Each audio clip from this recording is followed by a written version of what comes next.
go well for us right now. Just do team building based on global warming. Like, hey guys, ozone later. I mean, they are in LA where it's like a pollution warning every other day. And it's just like, hey, we're in code red, guys. Let's make some trades.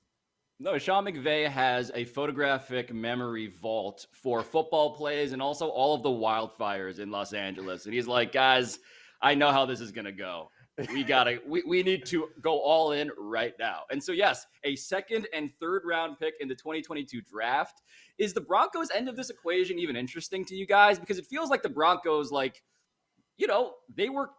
they're not dead yet, but now it seems like maybe they are waving the white flag. If you, I guess the only thing about the Broncos' decision that is interesting to me is the Broncos seem like one of those destinations that would be attractive for potential quarterbacks moving next year. So Aaron Rodgers, Russell Wilson, like guys that want to move. That situation looked good because they had a super talented defense and incredibly talented receiving core, good offensive line. Like, it's an attractive place. So if moving Von Miller makes that place slightly less attractive, then that's interesting to me.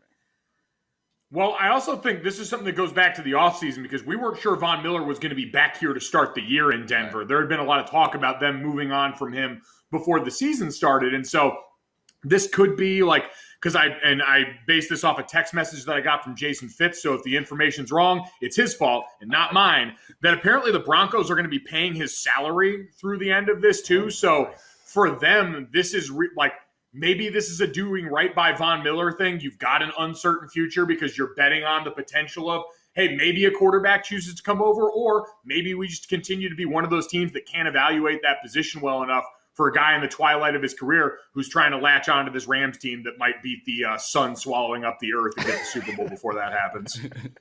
I mean, they did it first, right? The Peyton Manning, they were the first team to be this landing spot for a marquee quarterback who was looking for a new location. So it's reasonable to suggest that they might be able to do it again. And Von Miller's probably not enough to shift that paradigm, but I do think the future of the Rams is interesting, the like near future, and then also the distant future is like, what do they do, like a reverse clean house when they're done with this and just try to accumulate a bunch of draft picks by shipping out all these players when they're in the twilight of their career? I know, I have it. No, I have it.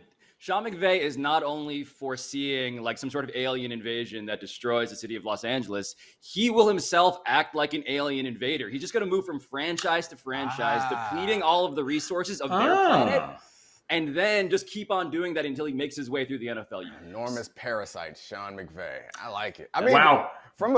Sorry, go ahead, Joe. No, go for it. I was just thinking that why would the team owner be comfortable with doing this? But like from a business standpoint, they need people to care in LA. So like they would sell their souls for a Super Bowl because I'm guessing that in their mind, it's like cementing fans for decades in one of the most populated and richest parts of the country. So I guess it makes sense, but I would be nervous as hell. Like, why are we trading all this future and we're relying on Matt Stafford? This is also like maybe like Stan Kroenke doing a, hey, don't mind the man behind the curtain right now, as every other NFL owner is apparently pissed off at him for everything that's going on with him not wanting to pay those legal fees from the relocation. You've got that. You've got, to Dominique's point, things waning a little bit. Like the Chargers look a little less fun and exciting than they did to start the year. They just got beat for the Patriots, and apparently they're only paying like $1 a year to rent in that stadium in SoFi with you guys. So maybe this is how you just keep sticking it to them and making sure no one's Chargers fans in Los Angeles. Can we just all agree, though? Can we all agree, Gojo, that like if the Rams don't win the Super Bowl, we're going to do the thing like we are all like morally horrified by this, right? Like they've now set this up. They've asked for this, right? Like it's now the Rams are the field. Are we saying that now? Can we get to that point in the sports discourse where we're all going to be mad if they lose? It's not Rams of the field right now, like from a team production standpoint, which is the interesting part. But like to your point about mortgaging the future, I didn't realize it was this bad. So this is a list of all the 2022 draft picks given up by the Rams. The first rounder was gone for Stafford. The second and third are gone for Von Miller. The fourth was traded away in the Brandon Cooks deal to Houston. And the sixth was traded away for Sony Michel. Like, if you're a Rams fan, you get to take draft weekend off this year. Like, Sean McVay is going to be in that cool draft house they had set up last year, sipping Mai Tais, chilling. I just got distracted because I wanted to look up what is the real estate per square foot in LA, and it's somewhere around $500 per square foot.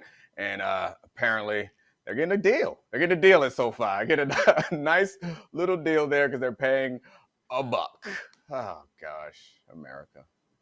Man, I can only vaguely make out what this says because I have 5,000 tabs open. I think my computer processing has been broken, but it just seems like they don't have. It's a lot of N/A. Yeah. Alabaster, can you read that to us? Point. I have to say, I do appreciate it. Between 2017 and 2023. I do appreciate the idea of going all in. Like, I mean, that's what we're here for. I get upset with like NBA owners who won't go into the tax.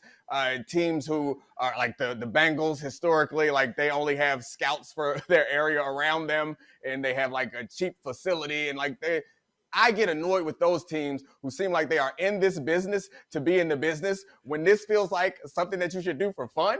And it seems like at least maybe there's a business justification for this, but like they're like, hey, we want to win. That's what we're here to do. We don't care about anything else. Let's go all in and win. It makes the game more interesting and more exciting. I kind of root for them a little bit.